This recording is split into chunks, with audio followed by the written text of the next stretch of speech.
Hi there. How well do we listen? How often do we intentionally or otherwise tell people, talk to the hand? Well, let's check this out. This is the next journal of 2-4, which is, I don't know if that's yesterday, the day before. I don't pay any attention, not only to not the clock, but not the calendar. So it's called Looking and Listening, True Listening. Let me make my text a little bit bigger here, easier to see. These eyes of mine, I tell you. Okay, so I'm driven by what's inside to come back to journal. What could this be this time? I'm going to try something different, an idea that came to me recently, so I noted it down, and it's to do a whole journal on just one thing, listening. Now, as Hart pondered it, what soon became clear is that listening is not done by itself. Eyes and ears really do one and the same thing, only in different ways. They perceive what is now here. So, looking and listening are two ways to do the same thing. Thus, the title. First, I want to take you back deep into yourself, deep within. Go to that place inside where you are truly you and truly safe. That place where no one else can enter, where you are just you. Settle down in there and be a couch potato with me for this journey we take. One of simple listening and looking at things, though perhaps from some very new angles. It's funny, as I look at this, I keep misspelling angles as angels, and of course spell check doesn't catch it. Some angles will be new, but some very old. For instance, do you know what it feels like to be truly listened to, truly heard? Actually, most of us don't. We're not taught in most societies how to truly listen, to set the self with all its concerns aside long enough to devote full attention when someone speaks, to make heart contact. Instead, most of us are plagued by the incessant hamster wheel drone of our mind's endless chatter. This is easy to spot, too. When someone tells you a story about something that happened to them, what do you say? If you're normal, that is, controlled and manipulated and all but asleep, then you respond by saying something about yourself. Now, yes, it will be something that you share about what was said, something you may have in common, but you weren't really listening, or the focus would not have been upon you. This can be seen in everyone, by the way. Don't allow the inner prison warden, the mind, to criticize you for this seeming shortcoming. That's pure, worthless nonsense, and best spotted right away so that it can be refused. Talk to the hand. So, while we're on this journey, keep good watch for judgment and criticism of any kind, so you may cut them off at the pass. This will keep us in heart. So, how long has it been since someone really listened to you? How long since you felt someone's deep and sincere interest in what you were saying? And how long since you felt relaxed and trusting enough in that atmosphere of true listening to really tell something of your story, of your deeper experience of life? Has it been a long while?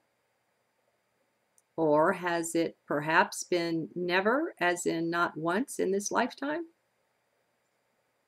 Unfortunately, in our age, people just are not taught the value of listening. You'd think that knowing how important it is to each one to actually be heard, really heard, we would take care of this glaring oversight. But somehow we don't even see that. We just go on in our manufactured days, doing the best we can to get along with living. Now, let's go even deeper within, down into that place where you still believe in magic. Still, not only believe, but somehow know that simply anything is possible. Anything at all. There's still that child hidden away in each one's breast.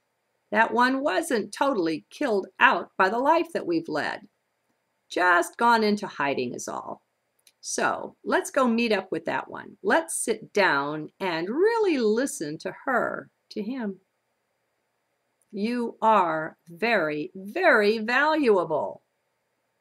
You are an amazing being, the only one of your kind. There never has in all of time and in all the wide cosmos of multiverses, planes, and dimensions ever been another you, nor will there ever be. Even a clone is still not a you, for you're not the body, not at all. That's just a car that you drive for a lifetime, a special suit of clothes that you wear. Your value is extreme and eternal. What you have to say is more valuable than even you have a clue about. You are priceless. Do you know that? You are divinity and robed here in flesh. That's what it gets down to. So you bet what you've got to say is so very vital, amazingly so. Once you get rid of the various blinders and other limitations you wear there, you'll never get over being amazed by you. Yep, you. So make some room for that. Open up to the amazement, to the perfection that is you, your very self. You don't have to perform to achieve it either. It's just what you are. You cannot help but being this wonderful one, this perfect one. You couldn't leave it behind if you tried. Skip anything the head has to say about any of this. It doesn't know what it's talking about anyway, so just ignore mind's chatter. What kind of a welcome mat would you lay out if you heard that God would come calling? Would you get out your very best? How would you prepare for such a visit? Would you go on a fast, say a lot of prayers or mantras, meditate for hours, or what? What would you have to do in order to feel worthy of such a visitation? Okay, two things. Of course, there is awe and there is wonder that you could actually be visited by God, by Source. That alone is simply terrific, even hard to take in. But more than that, or aside from that, do you see how you feel even just the least bit unworthy? Do you see it in your automatic response, which is in some ways to clean up your act? Also, do you see how you've segregated God right out of yourself? There's a God and there's a you, and clearly you don't see the two as the same or as one.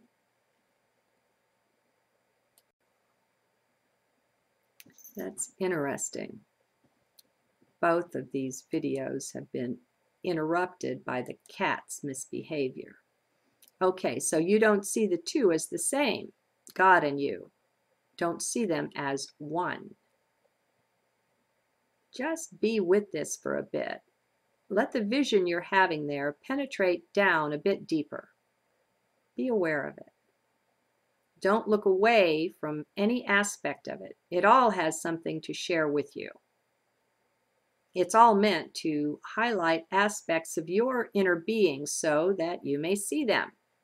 This is actually what most of life is about, yet we don't generally see it. Okay.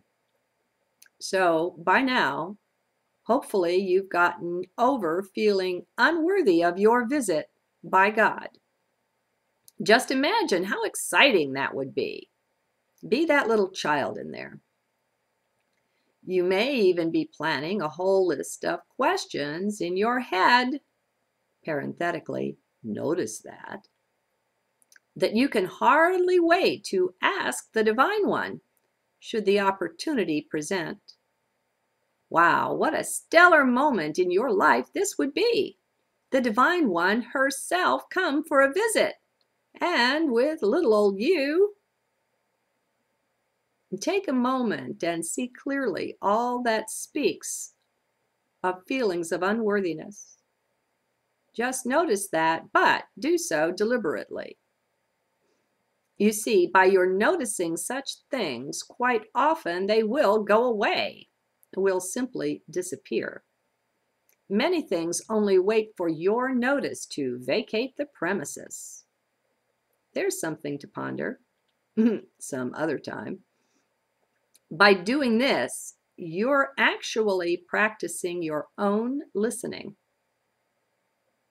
It's a way of listening to the self now, isn't it?